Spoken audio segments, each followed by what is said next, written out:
I'm going to show you how to fix your gut in 60 seconds. Okay, let's go. First thing that you need to know is what's the normal function of the gut. The gut has 4 primary jobs. Number 1, it needs to digest food and absorb nutrients.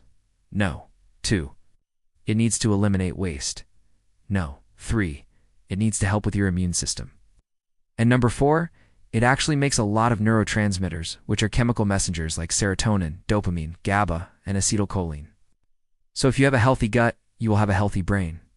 All right, so let's go through all the things that can disrupt your gut, and then we talk about what you need to do to fix it. You ready? Here we go.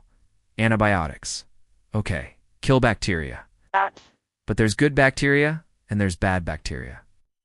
The problem is when we kill off the good bacteria, that's when we have an overgrowth of candida or other types of fungus.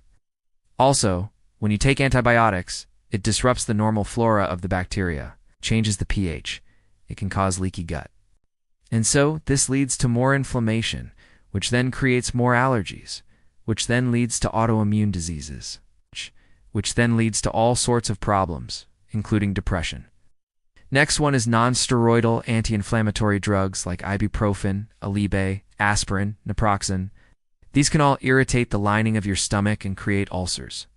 Okay, next one is stress. Stress can really mess up your gut. The way that it does this is by changing the pH of your stomach. It can change the motility of your stomach. It can change the secretions of your stomach. And it can also lead to a lot of bloating, gas, and diarrhea. Next one is lack of sleep. Lack of sleep can create an imbalance of the microbiome in your gut. Also, if you don't sleep at night, you're not going to be able to digest as well. Your body is going to be more focused on trying to repair itself rather than digesting food. The next one is smoking and alcohol. Now, when we consume alcohol, there's something called alcohol-induced gastritis. That means that you can develop an inflammation of the stomach lining, which leads to an ulcer, which then bleeds. And this is why people that drink a lot of alcohol have this big gaping ulcer on their stomach. Then we have junk food, which is not fermented, which doesn't have the prebiotics, the probiotics that you need. It also has a lot of chemicals, pesticides, GMOs, and it doesn't have the fiber necessary to keep things moving down the digestive tract. We also have too much protein. If you have too much protein, it's very hard to digest. Now, when you have too much protein, it creates an acidic environment in the stomach. So instead of being able to break down that protein, it starts to break down your stomach. So this is why some people, especially that are consuming whey protein or casein protein, they get heartburn because it's very hard to digest. All right? Next one is too little protein. If you don't have enough protein, you're not going to be able to have the normal contractions of the intestines, which then leads to constipation. The next one is dairy. Many people are lactose intolerant. They can't digest this dairy. It goes into the large intestine, and it starts to ferment, and it starts to create gas and bloating. Next one is artificial sweeteners. There was a study done with mice where they consumed aspartame, and it completely changed the entire microbiome of the gut. And this was in the Journal of Food and Chemical Toxicology. The next one is fructose, high fructose corn syrup. This was done in rats, but they consumed fructose, and it created a leaky gut. The next one is seed oils. In one study, they fed rats sunflower oil, which is a type of seed oil, and it created a severe degree of colitis. Okay, inflammation of the colon. And then we also have too much fat. Now, if you have too much fat, it can create an environment where there's a lack of bile, which then creates a backup of bile into the pancreatic duct, which then backs up into the gallbladder, and it creates these painful symptoms in your right shoulder or in your right side. Now, the remedy for that is just to start taking betaine hydrochloride to build up the bile, which will allow everything to move through the body normally. All right, now we have parasites, okay, from the water or other things in the environment. Then we have glyphosate, which is an herbicide, which is in all the GMO products. It has been found to cause leaky gut. And then we have NSAIDs, which are non-steroidal anti-inflammatory drugs. And I already talked about those. But basically, any type of medication can disrupt the flora of the microbiome in your gut. Right. So now that you understand how all these things can disrupt your gut, what should you do to fix it? Out. Well, no. 1, you need to start consuming foods that are rich in probiotics. What are some of the best sources of probiotics? Sauerkraut, kimchi, kefir, miso, kombucha, natto, yogurt, and tempeh. All right, no. 2. You want to consume foods that are rich in fiber.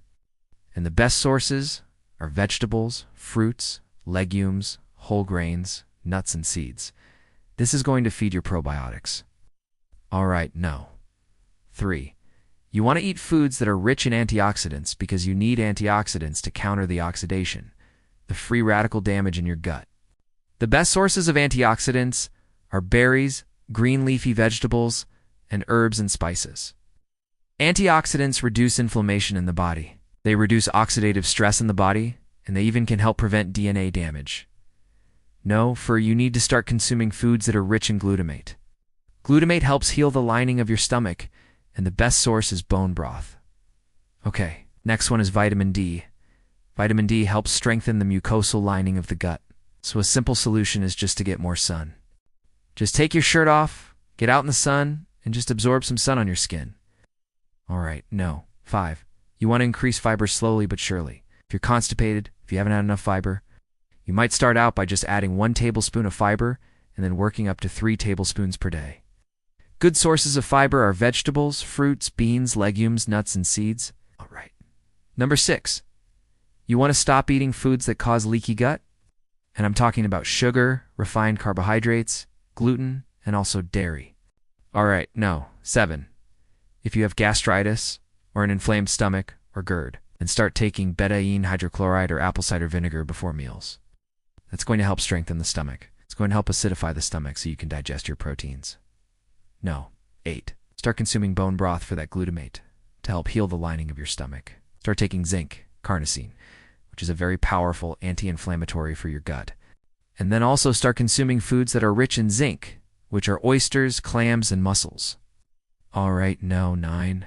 Start consuming magnesium to help reduce inflammation in the gut. Magnesium also relaxes the muscles in the gut, so you can have normal contractions to push things through the colon. And one way to get magnesium is dark chocolate. All right, no. 10. If you have bloating, gas, and abdominal pain, then start taking digestive enzymes before each meal. This will help you digest the protein, the fats, and the carbohydrates that you're consuming, right? Number 11. If you have chronic constipation, then start taking a probiotic with at least 5 billion colony-forming units or more. Probiotics introduce good bacteria into the intestinal tract, right? And no. 12. This is probably the most important one, and that is to reduce stress. Do whatever you need to do to reduce your stress. Go for walks, meditate, spend time in nature. So there you have it, the 12 steps to fixing your gut in 60 seconds.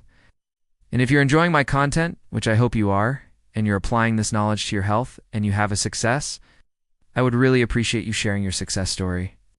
So click the link down below where you can upload your success story so you can help inspire others.